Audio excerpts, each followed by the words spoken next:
You're listening to episode 239, where we are talking about all our experience with home based businesses. And instead of giving you lots of spammy advice like you might find on Google, we're going to give you our experience and just what a wonderful blessing it is to start your own business. You're going to find out the two main different types of businesses, some of the pros and cons of building a business, and how it can help you grow in your life. So let's do it.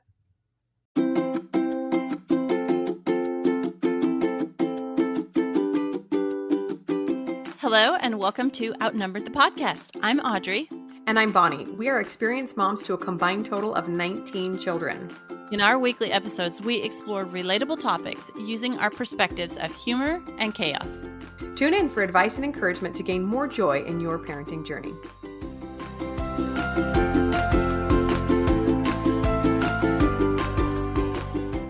Welcome back, friends. I am excited to introduce you guys to this episode we've got for you today because it's something we get asked a lot. At least I personally, I'm sure Audrey does too. And that's how to build a business from home. And both of us have been working on our businesses for over a decade, at least for me. You too, probably, right, Audrey? Long time? I think almost, maybe. Yeah. And everybody wants to know how to make money from home. And if you Google that, you will come up with all kinds of spammy results. So we're going to give you some cold, hard advice here today, and it's going to be a fun one. Okay. So I have to tell you what my kid did the other day. So one of my kids, my teenage daughter, was making breakfast, and she was making a sour cream cake or a crumb cake, and it had this filling that she put in the middle, and the filling was sugar and cinnamon, basically. And so it was like this powdery sugar stuff. Well, my toddler's sitting there watching her, toddler, 4-year-old, sitting there watching her make it. And he grabs this bowl and slides it across the counter to him and puts his face right over it and does this big inhale sniff. So he gets gobs of like sugar and cinnamon up his nose. And then he's like sneezing and coughing and drooling right down into the bowl. Yeah, that she just made. And so she was freaking out and he was freaking out.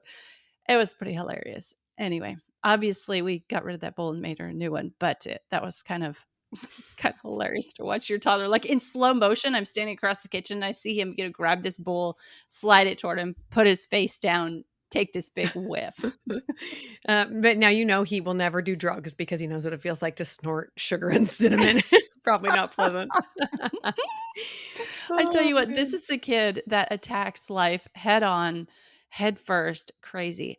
I've had in my litany of child raising for the past 25 years, I have had kids that like are so rough and tumble that they like lose a toenail or a fingernail from their activities.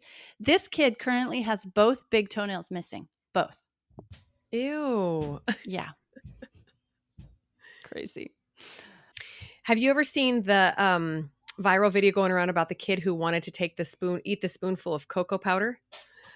No. That one is pretty hilarious too. The mom goes, "Are you sure you want it? It's not going to taste good. Are you sure? Yes. Are you sure? Yes." Eats this big spoonful and then goes, powder pops out and he's like really grossed out, tries to rinse out his mouth. Oh, it's just cruel. Smells so good, but not so great. Okay. Same like tasting vanilla, right? Yes. Yes. The first time you taste vanilla straight up, you will never forget it. The nice little dose of vodka or whatever's in it. Okay. So let's talk about businesses for a minute. I want to say this right up front. It's one of the first caveats I tell people about building a business. Starting a business is not for making immediate money. When you're thinking, gee, I'm a little short on cash, maybe I should start a business. Nope. Not a good idea. Okay. It is like growing a garden versus going to the grocery store. When you think, I need tomatoes, do you go plant tomato seeds? No, you're going to be waiting a long time and it's going to require a lot of time and effort. So here's the question. Why do people grow gardens when they could just go to the grocery store? The same reason people build businesses versus just getting a job. Because it fulfills your life, because it requires growth, because it's so exciting to watch, because all these other reasons. And in the long run, it can end up supporting your family and really, really giving you a financial payoff. But it is not for immediate money. 9 times out of 10. Every now and again, someone will get lucky and a business will make money immediately. But that's my first caveat, just so people know what they're getting themselves into when they want to start a business. Yeah. I mean, have a yard sale if you want immediate money. Oh, okay. It is a long game. And that can be discouraging. And it can also, we're going to talk about your mindset, of course. We're going to talk about your thoughts, but that can be like discouraging. It can feel like failure when you're not, if you consider, if you tie money and success together, it can feel like a failure. So it's something definitely to think about and consider. Like you're going to have to measure success in different ways, or you're just going to end up either beating yourself up or hating it or quitting, all these things. But it can potentially benefit and help support your life for years to come. Or it depends on what you're measuring success by, right? Like financial success is like the huge thing that everybody's thinking about when they start running a business. But there are tons of other things that can be gained from building a business. So anyway, just keep that in mind. It's not going to happen today. Have a yard sale this weekend if you want immediate money. Yeah, I love that you mentioned that because there was one point in building my blog where I thought, okay, in order to make a lot of money out of this, I'm going to have to do X, Y, and Z. And I realized I didn't want to do X, Y, and Z. I just wanted to sew and share my creations with the world. And I realized that my why for that blog of that phase of life was to feel fulfilled. And I did make a little money here and there, but more important to me was to feel like I had something worthwhile to put out into the world. So again, like you said, just decide on your why and what you want out of your business. And as long as you're getting that, that is the definition of success, right? So, like I mentioned, there are a lot of money making scams out there. Everybody wants to teach you how to make some money, right? Because that seems to be everyone's impetus, right? It's like, well, I'd like a little bit of extra cash and it'd be great if I could make it from home. But there really are legitimate ways to make money from home. And it seems like every year there's more and more and more ways. Um, Now, I'm not saying that people that want to teach you how to make money are bad. I have gone through a lot of really amazing programs where I've learned a lot. But for every legitimate one, there's probably 50 illegitimate ones or ones where people are just trying to fleece you. So be very, very careful and cautious in who you trust and where you go for that information. Okay, the first thing you want to do is decide on what you want your business to look like. So, like type of work, where it's done, how many hours, ideal income. Do you want to take something that is your hobby and turn that into a business? And what are all the benefits, advantages, and disadvantages of that? Do you want something that gives you location freedom? So you can work from home or you can work from a sailboat in the middle of the ocean, or you can work from, as you're traveling an RV across the US with your kids. Or how about time freedom? Like, do you want something that's active, like you have to be in front of your sewing machine sewing it, or do you want something that is more passive income, so you do it once and then it continues to make money? Those kind of things, to start narrowing down what you want to do. It might be better to look at kind of big picture things than kind of the what to actually do, which can be smaller picture. Yeah, totally. And as a side note, from what I understand, it's notoriously difficult to get internet in the middle of the ocean on a sailboat. I read about a family that did that, like sailed across the world and they had to wait till they got to a port to like upload their videos of their adventures or whatever. Yeah, I know. But as you mentioned, technology is always changing, and now you can take Elon Musk's That's right. what's the satellite based internet thing he's doing? I don't remember. I forget the name of it. Anyway, you can take that like anywhere, that wherever Yeah. there a So satellite can reach, you can take it. there you The go. So internet now there once. even on the sailboat, you can get on Elon's Yeah. internet. It'll be fine. Yeah.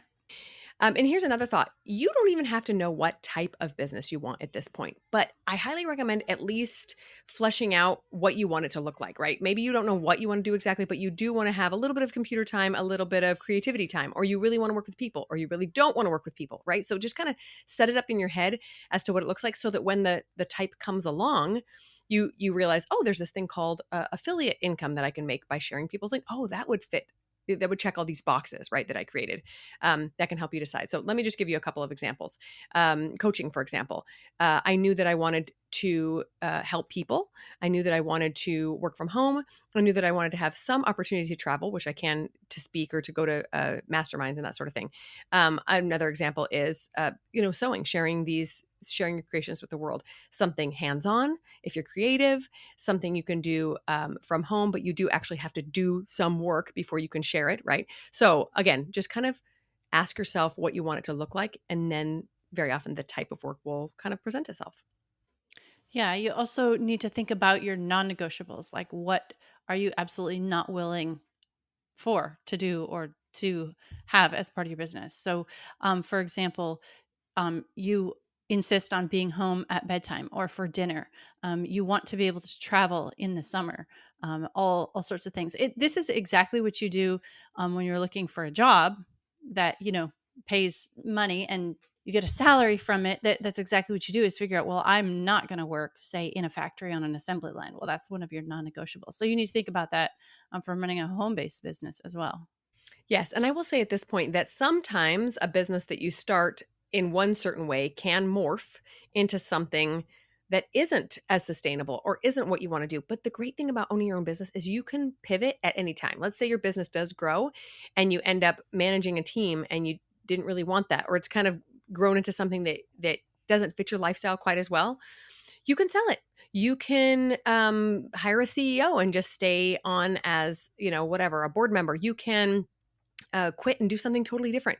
That's the magic of owning your own business, is you can watch it carefully and not let it get to a point where you, are overworking yourself. You can just limit yourself to a certain amount of clients or a certain amount of projects so that you maintain the business that you are hoping to keep. Okay, so at this point, we want to explain that there are basically two main different kinds of businesses. And I actually have a whole episode on my podcast about this, and I'll include that in the show notes. But the main two types are product-based businesses and content-based businesses. Okay, so products look like something physical, something that you either make or you have made for you, have manufactured, or you purchase wholesale and resell it. And there's a variety of different marketplaces you can do that. You can do it on your own website, on Etsy, on eBay, on Amazon, a million different ways. Okay, and content based business looks like um, creating something that is content that you can put out there. So, for example, blogging, a social media account, a YouTube channel, courses, memberships, digital products, things that other people can consume that are not physical products. Yeah, and when it comes to digital products, even though we technically call them products, we're talking about things like PDF guides or digital sewing products or something like that. Um, if it doesn't have to be fulfilled, it doesn't have to actually be shipped to someone. We like to group that in with the content because it can just be created from your computer or at home in some way and then given to somebody through the internet. So that's the difference there between the content and the physical product. So like Audrey does sell an actual product, but because she's not shipping a pattern to someone, she's just giving them access to it digitally, then we call that content. So there's the difference there. So there really are pros and cons of each of these types of businesses. And you can probably already see some of them if you know people who own businesses that are content or physical based, right? Product based. We very often encourage moms, especially, to look at content based businesses over anything. They are just the easiest to get started. They always have the highest profit margin because you don't have to invest in an actual physical product. And they always have the lowest startup cost. You can just take some of your own information or knowledge or experience and start putting it on the internet. Now, I will say that I think sometimes creating a content based business requires a lot more confidence in oneself because you're not selling a product. You're basically selling your own brain, right? Your own knowledge and your own expertise. But it's so fun. And you can start very, very low stress, low pressure. You don't have to go invest $5,000 in new products and then try to sell them. I know. And there's something so rewarding about taking an idea. This is design. I'm talking about like pattern design or fabric design. You take an idea that's inside your head and you make some marks on a screen and you give people the right to use those marks that you've made on a screen, lines, curves, whatever. And they can take those marks and they can make an actual product. So they can, let's say I've designed a skirt that I had in my head. I took it out of my head. I put it on the computer screen. They took it from their computer screen and sewed a skirt from it. And then they're wearing that skirt, or their child is wearing that skirt as they walk around. Like, that's a really, really cool to say that skirt used to be in my brain. Like, I created it out of thin air, is the way my husband likes to phrase it. Like, you create things out of thin air. There are times when products speak to your soul and you really want to be put them out there in the world. Think about our interview with Alpine Baby Company. She sews baby leggings and baby clothes and sells those. Think about our interview with Katie of Dear Mushka. She had some things on her heart that she wanted to turn into art products and sell those to people. Like there's something that she had that wanted to come out. So like just listen to what's inside of you. Nobody knows the best place to start but you can also find inspiration in going back and listening to a lot of the women that we have interviewed on this podcast who were moms who had something calling them and they reached out and did it. Yes, I love that. And I love that what you're saying, you're not going to know where it heads. And I think that's one of the beautiful parts about starting a business because sometimes I think if we knew where we were headed, we would be too terrified to even start. Because very often it grows into something that we never anticipated, which is beautiful and wonderful. But I'm personally grateful I didn't know early on what this was going to lead me to because it would have been a lot scarier then to look at it all. But you just one step at a time, right? And definitely listen to your heart, listen to what God is inspiring you to do because we all have some beautiful amazing talents and skills. And I think one of the most amazing things about living in today's day and age is that we have so many conveniences that we actually have free time. I don't think we moms fully understand just what a huge blessing free time is. And I get it. Just like most of you, I'm like, what are you talking about free time? I don't have any free time. But we really do. We don't have to take our laundry down to the creek and scrub it down there. We don't have to make everything from scratch. Well, Audrey does, but I don't. We have so many conveniences that allow for us to put other goodness into the world. And you can do that in a number of ways. We're not saying you have to build a business, but if you feel inspired to, you can. And you can put your beautiful artwork or crafts and your inspired thoughts or impressions that come to you and put them out in the world and help somebody else. So it's a wonderful blessing of living in today's day and age, as long as we can keep ourselves from wasting that time just on TV or, going out to lunch all the time. Not that there's anything wrong with that every now and again. This episode is brought to you by our free episode guides. We have done so many amazing episodes that you can use, but we were afraid they might be getting lost in our almost 250 episodes. Yes, so we created these free episode guides so you guys can find everything you're looking for in one spot. We have one for our series on babies and toddlers, teens, on marriage, and so on. But today, we want to make sure you know about the guide we made for you about schooling your children. We both homeschool our kids, and in our episodes, we share tons of information and resources about what has worked for us. In most of these episodes, we discuss the topic like history, math, or science in relation to the 7 different learning styles so you can teach your child in the most effective manner possible. And even if you're not a homeschooler, we know these can help you with homework and other projects that your kids bring home. So be sure to click the link in the show notes so you can grab the free episode guide to all our episodes, including the one for homeschooling your kids or educating them in another way. When planning your school year, be sure to listen to the specific episodes pertaining to where you need extra help, depending on the topic. And we know that our amazing resources and tips will help you successfully educate your own kids. Okay, so a few more things to consider before starting a business. How much time and effort will this take to turn a profit? So that is something sometimes we get really excited about a business idea and we just jump right in and we just think, oh, actually, later on, I'm not making any money. When am I going to start making money? And, should I have thought about this a little bit longer? Or how much money will I need to invest, right? You want to make sure you have a little money set aside if you're going to need to buy a new computer or buy some software or buy products that you want to sell. Um, Ask yourself, are you willing to do this long term? And again, you're not going to know that for sure. But if it's something that you just barely picked up yesterday, maybe don't start a business with it today. Maybe give yourself a few months to see if it's something that you're going to enjoy doing long term. And then finally, ask yourself if you have an exit strategy. Let's say you do build a business and you end up hating it, or you end up getting to the point where your kids need you more and you want to leave. Do you have a way out? Do you know how you're going to maybe get some of your money out of the business or sell it, or what's your exit strategy? Yes, and that is like you can also pivot, like you mentioned earlier. You can also pivot. You don't have to feel like a failure and just quit. Like you can also pivot and change and try something different. That's the one really nice thing about working from home. Okay, a few more things to think about. You can create a business doing almost anything you love because somebody else has. It's out there, and so like if they created a business, why can't you? You might have to keep trying new angles. Your thoughts are going to determine success or failure. Um, really, like really, your thoughts about it will keep you going or make you quit. And then you can be a good mom and a business owner because think of somebody you know who is a business owner and a great mom that you look up to. So all like just think about those things for yourself. If you don't feel like you can do a business while you are in your parenting years, you can also wait. You have permission to do that too. You don't have to start a business. It will wait for you.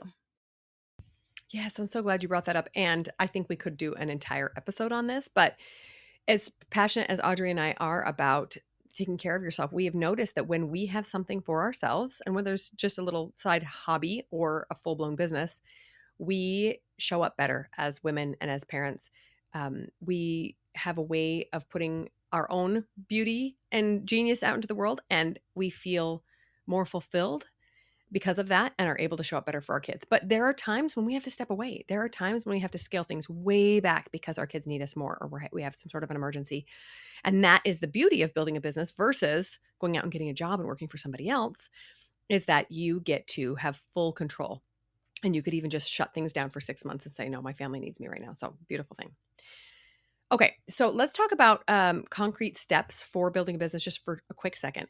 If I could tell a younger business owner, me, one thing, it would be that you need to have a marketing funnel. Now, don't get scared away by weird business terms. We're just going to show you really quickly what it looks like to get people through the process of buying whatever you have to sell. So basically, you need a way to consistently get new customers. You need a way to build a relationship with them, right? So once they're aware of you, for them to know, like, and trust you, and then a way to turn them into buyers. So those 3 steps. I never really fully understood that until just a few years ago. And I think it would have saved me a lot of suffering if I could have understood that early in my business. Okay, so let me give you an example of a funnel that's maybe more understandable than like the words marketing funnel, if that's freaking you out for a second. Okay, so at Project Run and Play, we have a number of free children's sewing patterns that we put out there in the world. And anybody can go get these patterns and download them for free. So that is the first step of what you said. I forget the technical term that you used because I'm mostly a mom. So that's like getting an audience and then building a relationship with them. How we do that is once you buy the pattern, you do it by checking out on our website. That is, even though it's free. And through that, what we're doing is we're getting permission from you to use your email address. So then once somebody buys one of our free patterns, then they're added to our email list. And then building the relationship with them is how we do that by sending out our weekly newsletter. It's filled with what's going on the blog, a pattern feature, sale information about the shop, kind of some what's going on in the community, or a fabric feature, a sponsor feature, all these different kind of things. What's just fun sewing stuff. And then turn them into buyers. That's step 3. So, but through that, like for our newsletter subscribers, we always offer like a coupon code for a pattern or something that's on sale. And so that is like step 3. So we're getting them by giving them something free. We're building a relationship by consistently giving them good content through a newsletter and then turning them into buyers, hopefully by offering them good products at a discounted rate. Is that a good way to explain how a funnel works? Yeah, totally. Basically, just each one of those steps is so important. And very often we'll have kind of like a hole somewhere where people are not, moving to the next step. And that's how we fix things. It's really cool. So just another example of a content-based business is, as a coach, I offer people some free help right through my podcast. And I also have a couple of freebies, like I have a free starter guide to start a business. They get on my email list, and every week I tell them, another tip for building a business. And then I try to get them to purchase my course or purchase a coaching package with me so that they can get more help and further their progress in building a business. So it's not difficult. It's not a difficult concept. Well, it can seem like a scary concept, but it really isn't difficult to implement. It's just you're going to have to find a way to get new people in, which is probably, side note, everyone's biggest mistake is we don't have enough new people coming in to see our stuff so that we can get them in to become customers and buyers, because obviously not everyone who becomes aware of you is going to buy from you. There's a lot more people up here than that's why they call it a funnel, right? It kind of funnels down to the smaller amount of people that will actually become customers. But so there's your business marketing lesson for the day. But if you're not interested in that, that's okay. But if you do start a business, come back and listen to that because you're going to want to know it. I know that this is really useful. Like you say, it's one thing you tell a younger you because so many business owners, okay, speaking personally, when I have started businesses in the past, I have operated under the mindset so often of if you build it, they will come. But guys, we're in the midst of a city full of skyscrapers and everything is so saturated Yeah. that you really have to have a way of directing people to your stuff because it's good. I mean, let's not lie. Your stuff is good. Yes. Yeah, and if you build it, they will not come unless you have a funnel, unless they know how to get there, right? So, yeah, great reminder. Oh, yeah. Okay. So, one thing I want to talk about is support from your family or your husband.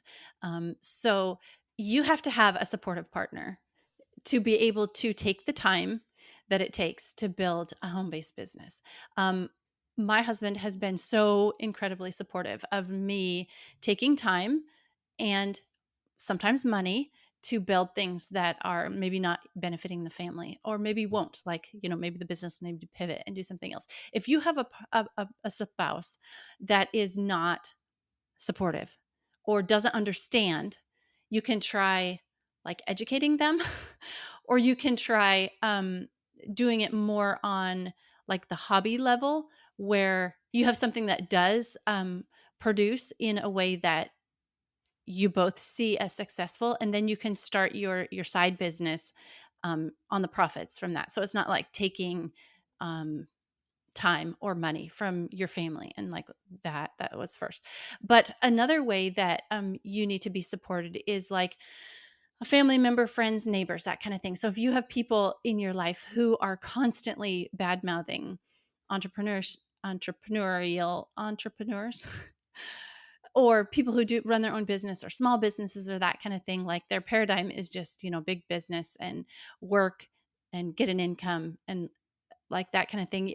You need to find somebody, you need to find how to surround yourself with people who are familiar with and supportive of what you're doing. And that doesn't have to be like your next door neighbor or people in your family. There are communities out there of very, very supportive, successful business people. And we can drop some of our favorites in the links in the show notes. But if you are surrounded by Debbie Downers, you're going to pretty soon give up and quit. So that is just something I wanted to touch on too, is support from people who are in your life. Yes, I'm so glad you mentioned that. I will say, first off, from the husband perspective, um, husbands sometimes might need a little bit of education, right? So when you come up to them with an idea like, I want to spend a bunch of money and a lot of my time to do this thing, and it's going to mean the house is a wreck, and sometimes the kids get a little bit neglected, and what blah blah blah. You know, most spouses are going to be like, I don't love that idea. But when they understand what it means to you, when they understand the potential payoff for your family, both emotionally and potentially financially, I believe that most spouses are like, yeah, let's give it a shot, right? Because I think about how I would react if my husband said the same thing. Hey, I want to spend a bunch of money and a bunch of time away from the family to build this thing. I'd be like, oh, But if it meant a lot to him, then I would try to be supportive, right? And I think in the first couple of years, my husband was kind of a begrudging supporter, but in the past few years, he's become so supportive because he realizes how much it means to me, right? So, if you have a spouse that wants you to be happy, then just educate him and just let him know, I need this for my sanity and I need this to see what I can do, right? And even if they never get super duper supportive, find your tribe, find the people that understand. And I will say this, that you might be surrounded with people who are not necessarily Debbie Downers, but they just don't get entrepreneurship. And that is a different thing. They just don't understand it. And so you're going to want to talk about it all the time. And they're going to be like, okay, but has anybody seen the latest movie? They want to talk about things that are relevant to them. And so if you don't have a tribe of business building besties, we'll call them that, you're going to feel really alone, right? It's just like motherhood. It's a whole new experience that a lot of people don't understand until they go through it themselves. So find some sisters, find a sisterhood, get on Marco Polo together, vent about the problems, celebrate your successes together. It helps so much. So I will also say that one of the best things you can do for yourself is to get a personal coach or listen to a coach who can help you work on your mindset. And I happen to know one. But seriously, coaching has helped me in my business in the last few years more than any other tool ever, right? Probably more than any of the tools I've ever used in my business because it works on the engine of my life, which is my brain, right? It helps my brain get in the right place so that I know how to work on my goals. And that's true for any goal. We love the concept of managing our mind. But anyway, if you struggle in any capacity, just start listening to some coaching and see if that helps you out. I promise it will. One thing that listening to some coaching podcasts has done for me is to help me not look for or not rely so much on validation from outside of me. Like having the power, being empowered, like the power can come from within to do what I want to do without it having to be validated by other people. Like just working on my own internal mind, and the empowerment coming from within has been like one thing that's really helped me with coaching. If you're stuck and you don't know where to start, you can begin by journaling. Just write down some questions, write down your fears, what you have about starting a business, your thoughts, ask yourself, and just start answering those questions or writing the pros and cons, everything that's related to it. You can start writing it down. You can ask yourself other questions like, what so these kind of questions would be to find out what you should do a business in. What do people ask when they come to me for advice? What am I good at? What do I love? Who do I really want to help? How can I make a difference? Um, those kind of things. Like if somebody's always asking you the same questions, you you obviously have some knowledge that you can share with the world. Yeah, and even if they don't, even if you think, well, I'm not really good at anything, there is something you care about more than other things, right? And ask yourself where you would want to make a difference in the world, and that can be a really great place to start. And then also ask yourself how you want your business to serve you. Make sure that it's not a one-sided relationship. Make sure that you're putting your time and effort and money into the business, but it's also serving you. So ask yourself how extra money would help, and make a financial goal, like what you would like to make from your business. Ask yourself how feeling more fulfilled could benefit your life. How could that improve your relationship with your family? How could time away from your family improve your parenting or your relationships? Because as we all know, being with your kids all day long can be exhausting, right? So remind yourself that this business is going to benefit you as well, and make sure that you are getting the benefit that you require out of it. So if you're thinking about or wanting to do something from home for yourself, um, we just encourage you to try. You don't get punished for trying. And you can just stop if you don't want to try anymore. So anyway, I also want to acknowledge that I feel super privileged to have a husband who makes an amazing business that he can support our family while I explore some of the things that have been on my heart and on my mind, and some of these skills that I want to put out in the world. Sharing this podcast, this takes time and effort and money to put our parenting advice out there for you guys, share it with you. And I just feel so blessed to have a spouse that's supportive of me reaching out and putting things out there in the world. And it has, like you mentioned, fulfillment. Even if that's the only thing that a business, any of these businesses that I've tried to do and things that I've tried to put out there in the world, even if that's the only success that comes from them, there's not financial success, but there's fulfillment. I think that's pretty important too. And if you're feeling like you could use a little something as well, you're not going to get punished for trying. I love that. Yeah. I will also say that one of the greatest blessings I've gotten from my business is growth and education. So I really value self-improvement. I want to be constantly getting better.